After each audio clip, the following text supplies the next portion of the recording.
This is the Lone Crater YouTube. We hope this video helps. In this video, I will show how to put gamma clippers back together. First, ensure your clipper blades are spotless. Place the smaller, moving blade onto the larger, fixed blade. Carefully align the teeth of the moving blade so they sit slightly behind the teeth of the fixed blade. This precise alignment is crucial for a smooth, snag-free cut and prevents skin irritation. Next, gently place the two small screws through the holes in the fixed blade and into the clipper housing. Hand tighten these screws just enough to hold the blades in place without fully securing them. It's important to double-check that your blade alignment remains perfect as you do this, preventing any shifting. Now, make any final micro-adjustments to the moving blade's position. Once satisfied with the alignment, use a screwdriver to firmly tighten both screws. Do not over-tighten, but ensure they are snug.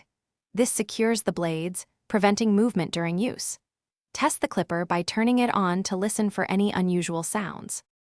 If you disassembled the clipper's outer housing, carefully reattach it now, ensuring all parts click into place.